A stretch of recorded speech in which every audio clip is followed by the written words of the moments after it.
But one of the things that makes it so different, Mark, is that the Holy Spirit's going to give you the strength, the power, the words. And by the way, it's the Holy Spirit's job to take what you say. That's right. And work in the heart. Our responsibility is to tell. You know, it leads me to say, we're sharing the gospel and we're doing an addictions podcast, and the 12-step, the disease concept has all been developed as a softer, quote unquote, softer way. I can't do both hands. I can just do one to tell people about sobriety.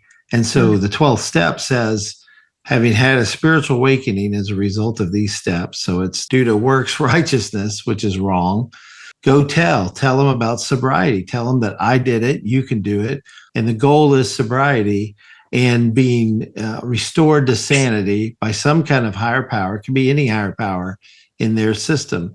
And our message is different than that. And the biblical message on Sunday mornings that's preached is different than that. It's a message that says you're a sinner.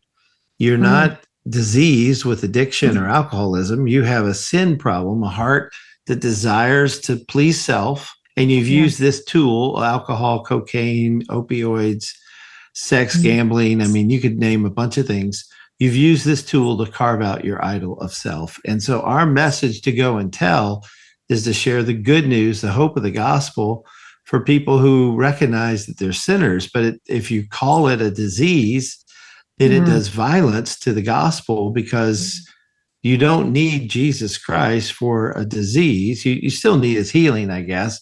Right. But what you really need is his forgiveness for your sin. And that's the difference in our approach to addiction than the world's approach.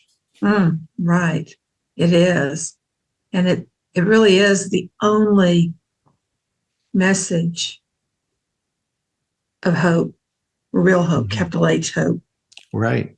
Eternal hope. And I'm grateful that those folks want to help people to be sober. I want people to be sober too, but bigger than that, it's beyond sobriety. I want them to know Jesus Christ. And your mom, Miss Jeannie, told everybody about Jesus. I mean, she was a character. She was so much fun.